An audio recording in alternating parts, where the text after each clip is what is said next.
you've sold in the first 12 months 62 properties, or you were part of 62 sides in the first 12 months, and that's over $14 million in volume. And this is individual sales. This isn't like, you're working with investors and buying tons of different properties. I mean, this is every single one of these transactions, for the most part, are people you've never met besides the ones that you mentioned earlier. You're ranked number 11th in the entire MLS as far as sides in the first 12 months.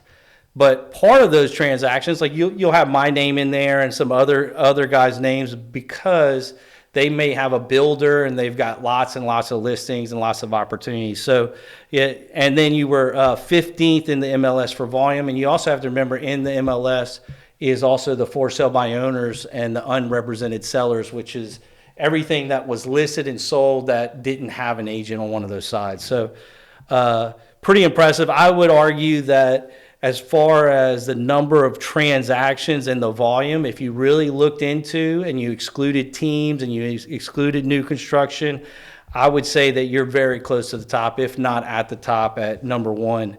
And so that's insane, but it doesn't surprise me these numbers aren't by accident. And that's what I like to always look at. Like, if you are out there and you're selling and you're not hitting the numbers or you're not closing the deals, guess what? That's not by accident. Just like Matthew's closing the 62 transactions is no accident, because it's all about the lead indicators, right? So what you focused on is, and this is awesome, guys. So 37,786 dials. That's how many phone calls you made. And if I did put a date on that, 240 days a year, you're looking at 157 conversations or dials per day, right? So in order to get 20 conversations a day, you're dialing about 157. Does that sound right? This is all from your tracking. Yeah, I would say so. I would say probably closer to like 100. Because you did put me working 240 days. I was probably closer to like 340 for the first year. So that's probably like 100 and some change. Yeah. So like if you worked more, the number of calls you have to make per day goes down. Yeah. Right. So but if those of you guys out there want to, work out of 240 days and you want to take the rest of the year off, you're looking at about 20 conversations a day. And that's really the most important part. And we're going to get back to how you did this, but out of those 20 conversations a day, you set 362 appointments.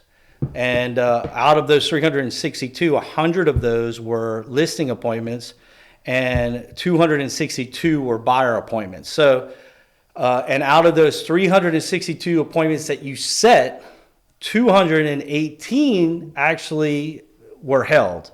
So that's a 60% appointment to held ratio, which is exactly within the limits of what we predicted, before you even got started.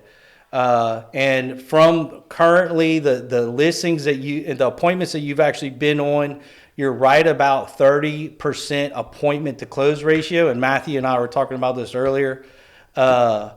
That ratio will go up because, and as you know, right now, as you move forward into the year, all those appointments that you set, some of them do come back. And a lot of the conversations you've already had, it gets easier and easier.